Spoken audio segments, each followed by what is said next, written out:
हमारे संवाददाता सौरभ हमारे साथ जुड़े हुए हैं। सौरभ, जातिगत समीकरणों की बात करें तो इस लिहाज से सूची को कैसे देख सकते हैं?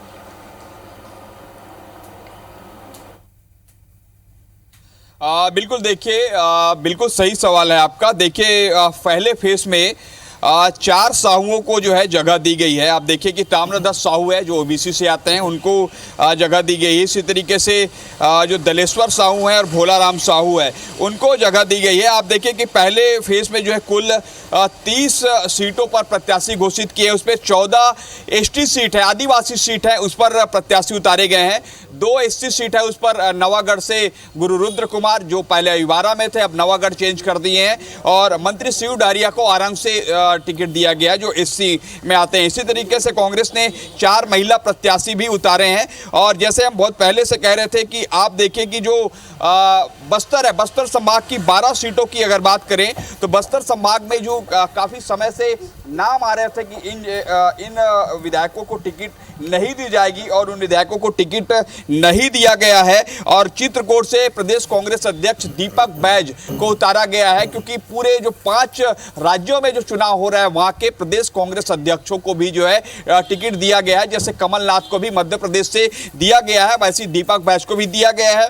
आप लेकिन सबसे प्रमुख नाम जो राजनांदगांव से गिरीश देवांगन जो काफी समय से वहां पर सक्रिय थे और कहीं ना कहीं जैसे करुणा शुक्ला को बाहर का प्रत्याशी बताया जाता था जब कांग्रेस ने 2018 में उतारा था, तो कहीं ना कहीं 2023 में भी जब गिरीश देवांगन का नाम आया है तो कहीं ना कहीं ये भी बाहरी प्रत्याशी के रूप में वहां पर जाने जाएंगे, क्योंकि उनका कोई वहां पर कोई ऐसा क्षेत्र नहीं रहा है, वो खरोरा से आते हैं। लेकिन कहीं ना कहीं अब देखना होगा कि इस पर क्या बयानबाजी कांग्रेस नेताओं की आती है, क्योंकि इससे पहले हम जो सौरभ आपके पास आएंगे। इस वक्त नरेश मिश्रा हमारे सहयोगी इस वक्त जगदलपुर से लाइव जुड़ चुके हैं।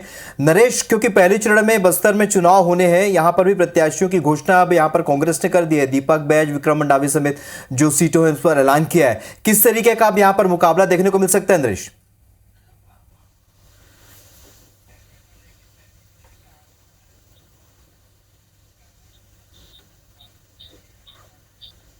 नरेश, आपको मेरी आवाज मिल रही है?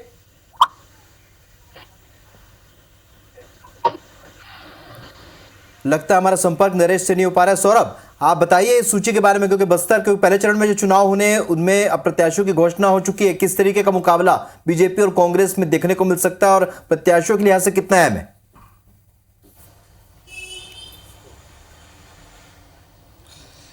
बिल्कुल देखिए, जो बात पहले कहा जा रहा था कि मंत्रियों का नाम नहीं काटा जाएगा, मंत्रियों के एक भी नाम नहीं कटे हैं, सभी मंत्रियों को यथावत दिया गया है। केवल गुरु रुद्र कुमार जो अहिवारा से थे उनको नवागढ़ दिया गया है।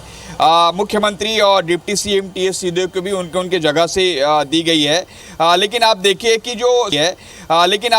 कि जो सबसे महत्वपूर्ण नाम था कि खुज्जी से जो वहाँ की जो महिला विधायक थी उनका नाम काट दिया गया, छन्नी साहू का। वहाँ से भोलाराम साहू को टिकट दी गई है और भोलाराम साहू भी काफ़ी समय थे। और खुज्जी जो छन्नी साहू थी वो आपको याद होगा कि इनके खेमे का बताया जाता था, टीएस सिंहदेव के खेमे का बताया जाता था। जब एक समय आया था तब वो कहीं ना कहीं सीधे तौर पर कहती थी कि मैं सिंहदेव खेमे का हूँ, और कहीं ना कहीं उनको टिकट नहीं मिल पाई है। हालांकि ये कहा जाता है कि अंतिम वक्त तक इस नाम को लेकर जो है सीसी में काफ़ी चर्चा हुई थी। मुख्यमंत्री भूपेश बघेल की ओर से कहा गया कि भोलाराम साहू को टिकट दिया जाए, वही दूसरी ओर जो छन्नी साहू को लेकर भी सिंहदेव के द्वारा नाम रखा गया था, लेकिन फाइनली जो है इनका नाम आया। इसी तरीके से जो सावित्री मंडावी है उनको यथावत रखा गया है। फिलहाल हमारे संवाददाता नरेश हमारे साथ एक बार फिर जुड़ चुके, संपर्क हमारा हो चुका है। नरेश, आपसे भी जानना चाहते हैं, जब बीजेपी ने अपनी पहली सूची जारी की थी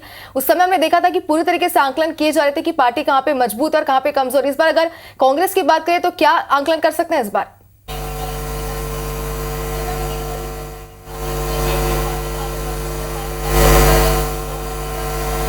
नरेश, सुन पा रहे हैं आप हमें? चलो एक बार फिर संपर्क करने की कोशिश करेंगे। सौरभ, आपके पास एक बार फिर चलते हैं। सौरभ, क्या जानकारी देते, विस्तार से बताइए एक बार फिर।